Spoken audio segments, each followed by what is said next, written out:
In 1787, at the end of the Constitutional Convention, these men had been meeting for 4 months to craft a document to set the foundation for a nation that, unlike any that had ever been created before. Freedom, people who govern themselves. That was an idea so foreign, they had to dig way back in history to find it and read some writings by some really smart, idealistic people who were just like dreaming about something that would be awesome, right? Took them 4 months. They crafted a document that our nation has run on since that time for almost 250 years. At the conclusion of the convention, they adjourned. The men start to go their ways, and a woman came up to Ben Franklin. And the men would have all known who this woman was. I don't know her name. I get the idea she might have been kind of like a news reporter. She might have been a little bit pesky, I'm not sure. And she says to Benjamin Franklin, she says, "Well, Dr. Franklin, what do we have? Monarchy or a republic?" Because what they knew was monarchies. What they knew was a ruler who tells you what to do. He tells you how much money you owe him. He tells you who to worship and how and when. He is in charge. You have no say in any of the matter. That's what people knew at the time. But that's why they came here, because that's what they wanted to get away from. So when that extended itself to North America, where they're now living,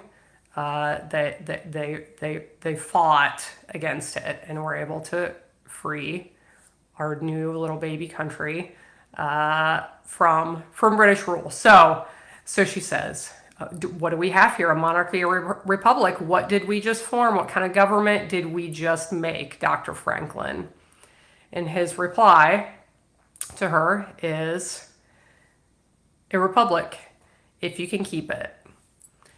Yesterday when I talked, I mentioned the name of a book. It's called If You Can Keep It. And that is where the name of the book comes from.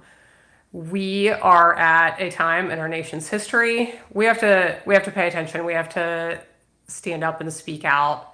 I think so many of us have been watching what's going on. Like, this is a mess. I don't know what to do. I'm not okay with this, but I don't know what to do. I don't know how to respond. And we have to start responding differently. We have to pay attention and stand up for our beliefs. Our nation's founders knew better than anyone that this republic, a nation in which the people hold the power, the people hold supreme power along with their elected officials. This is temporary, and it's up to us. We have to keep it. What are we going to talk about today, friends? I told you yesterday, we're not going to talk about politics and issues. We are not talking about candidates. We are talking about being American. We are talking about the ideas this country is founded on. We are going to talk about some pretty amazing history, stories to inspire us that this is worth fighting for. It is worth fighting for. It's worth keeping for ourselves and for our kids and for our grandkids. So today we're talking about the fact that we are more alike than different. So the world is telling us, I may refer to the world and I don't know, I don't know. We're being fed so much information, and I believe a large part of this information is attempted to divide us, right? I'm curious. Does anybody agree with me? Does anyone agree with me? What do you see on TV or social media that is unifying? What do you see? Tell me. Okay?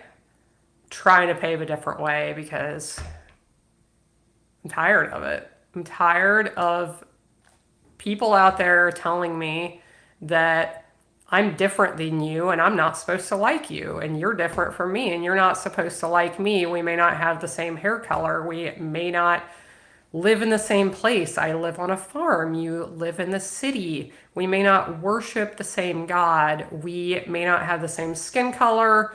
We aren't going to vote the same way. Therefore, I should hate you and you should hate me, right?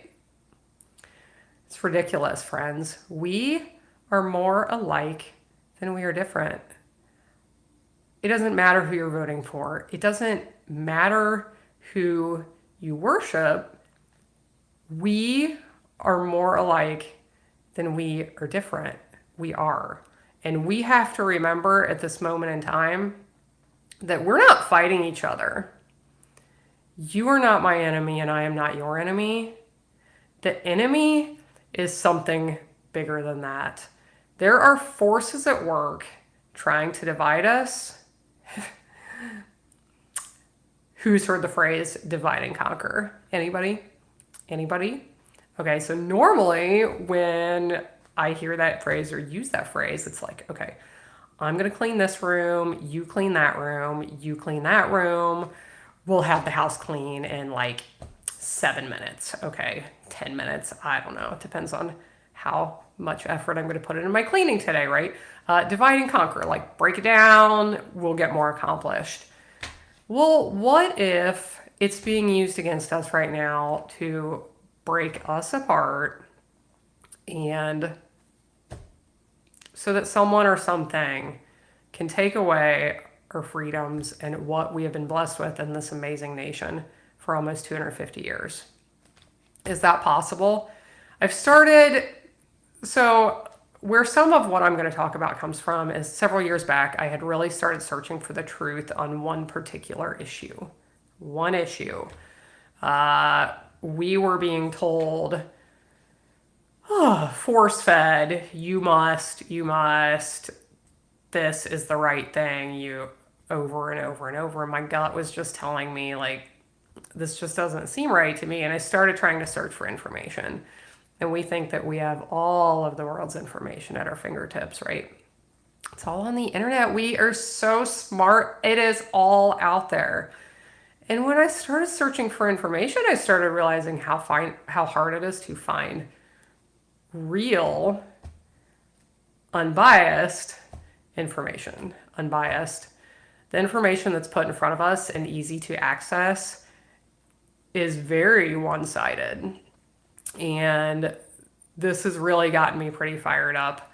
I think this is where most of our division comes from, is that we are given this amount of information, this much. We're allowed to see and hear and know about this much, even though there is a world of information out there that we are not supposed to be seeing or knowing about.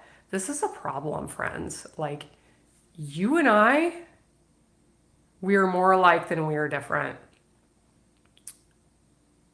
People who vote differently, people who own guns, people who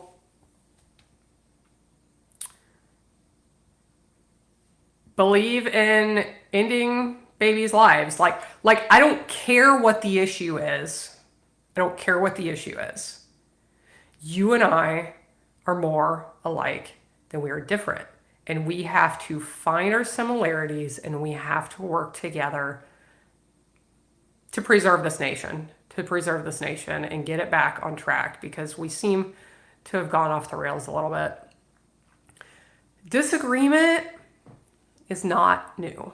It's not new. I was talking about the Constitutional Congress earlier, the 4 months that those men spent inventing a new type of a government. I can't even imagine. I think about the history of this country. I've been learning more about it lately as I've been getting inspired to do something. And knowing our history, such an important part of it. Teach your kids, teach your grandkids, find books and audiobooks and movies and learn about these things, because it's inspiring and it gives us a reason to stand up and do what we can to keep this intact. So the Constitutional Convention, they had plenty of disagreements. They had plenty of disagreements. I don't, just one that I know about. So we had the colonies that were in favor of slavery and the colonies that were not in favor of slavery. This was a big disagreement, okay? Big disagreement. And they had reached, at a certain point, they had reached a standstill. Nobody's going to budge.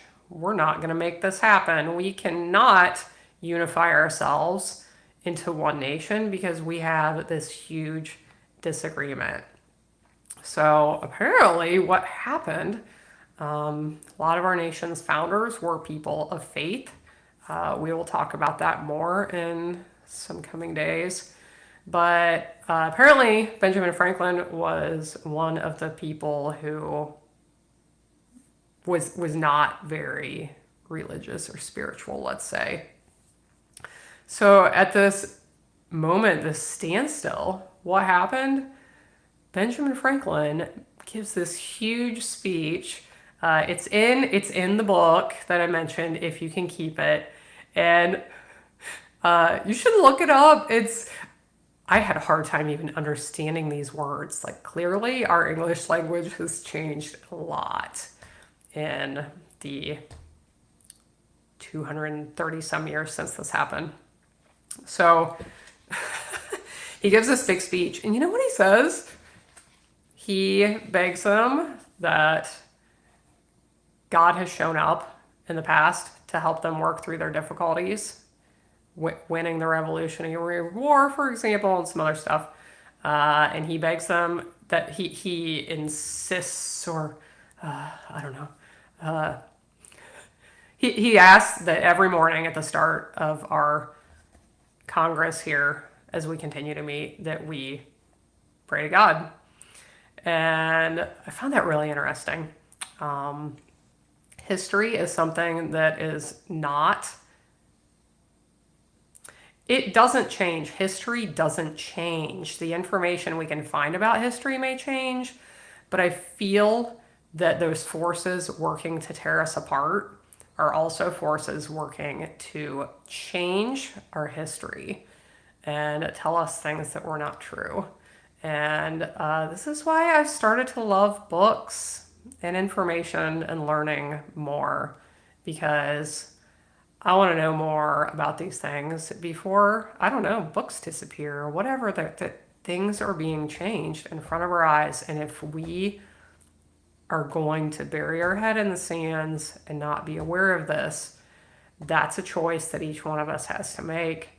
But if that's the case, and if we lose what we have, don't come whining to me, okay? Don't come whining to me. So, people on the other side of the voting spectrum, let's talk about that. I had somebody send me a message last night and give me some encouragement for making these videos. Thank you, because I can use it. Thank you. And she said she wasn't able to listen to the whole thing. She wasn't sure how I was going to vote, but she was really supportive of the idea of what I'm doing here, and that she told me how she was going to vote, and it is not the way I'm going to vote. And my intention is not to ever tell you how I'm going to vote. And if you cannot ever figure it out, that would be amazing. Because my intention is not to influence the way you're voting. My intention is to bring us together and find some common ground and figure out how to respond to this hot mess going on, okay? So how do we talk to people who are on the opposite side? So if I am before I get there, okay? So I think, okay, misinformation, like, it's really hard to find truth. And here's a suggestion. What we will talk at some point about, like, how to try and find real information. I don't exactly have answers on that. I have some ideas, looking in different places, for example. But let's say you're going to vote left. My suggestion is, just for your educational benefit, okay, look up some news and look up some stuff from the right and start listening to it. If you're going to vote right, look up some stuff from the left and start listening to it, okay? Several years back, during this period I mentioned a little bit ago, when I'm trying to find the truth, I started to listen to different news sources and I started to hear the same current event, the same news story told from these different sides. And I'm like, they're talking about the same thing and they did not say anything close to the same thing. Like, they totally twisted that however they wanted to. And this other side probably did some twisting too. I'm not sure. And like it's crazy. So if we need to be open to the idea, like I'm totally open to the idea that I don't know everything. Yeah, I think the candidate I'm going to vote for is the one we need to preserve the integrity of our country. But I am open to the idea that I could be wrong. And I need to be exposing myself to as much information as I can to be able to make the decision that I want to choose for the direction of our country.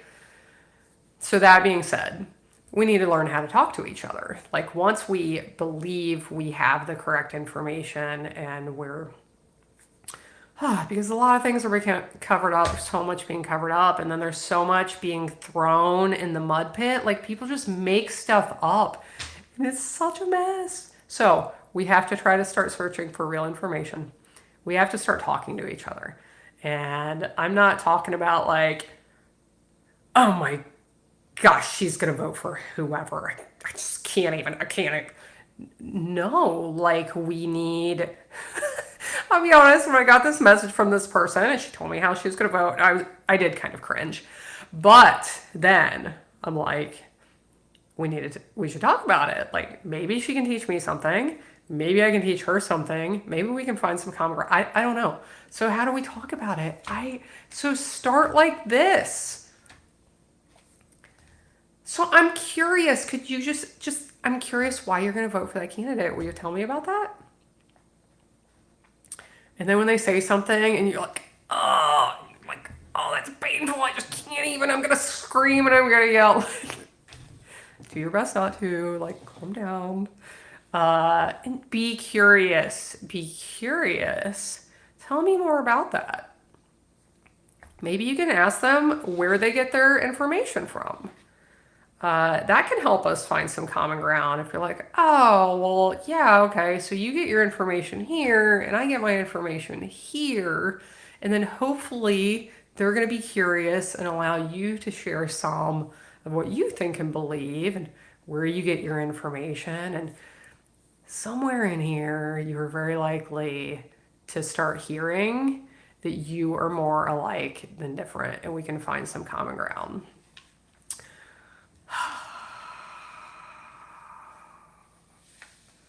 So that's what I've got, friends.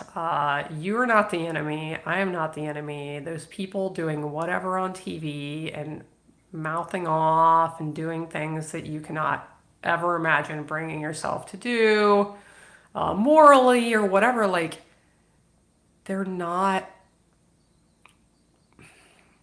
We have a bigger enemy, is I guess what my point is. And it's whoever and whatever is attempting to divide us. There's people and groups with money and power out there working behind the scenes to force feed us this information, to divide us and make up these fake news stories and like, I don't know if I should say fake news stories, but like just throwing stuff into the mud pit, the fire, whatever it is, to just fire everybody up and make us not like each other at all.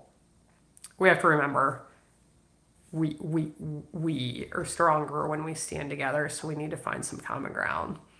That's what I have for today. I had somebody request yesterday that every day I give a recommendation for a new book. Okay, so the If You Can Keep It One was excellent. I highly recommend that. I'll just tell you something I watched last night on TV.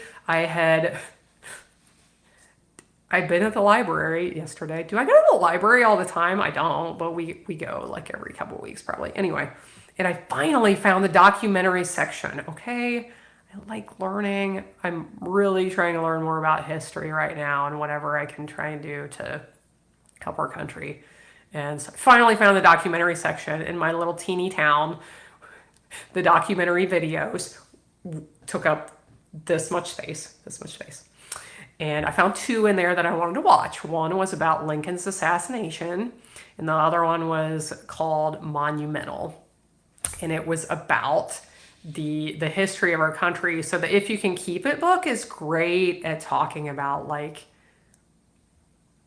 the history of our country here in what is now the United States, the colonies, and the people who formed our government. This Monumental one talked a lot about the Pilgrims, a lot. You know, they were the first people who came and settled here, and it was really interesting. It was interesting. We will talk about some more of those things later. But so here's my recommendation for today: the movie video DVD. I believe you can probably stream it online, but it's called Monumental. It's got Kirk Cameron in it. It was made in 2012 or 2013, I think. If you're looking for some books, look up those Who Was books. I said I read with my daughter. We have read Who Was George Washington here recently, Paul Revere. We're reading Abe Lincoln right now.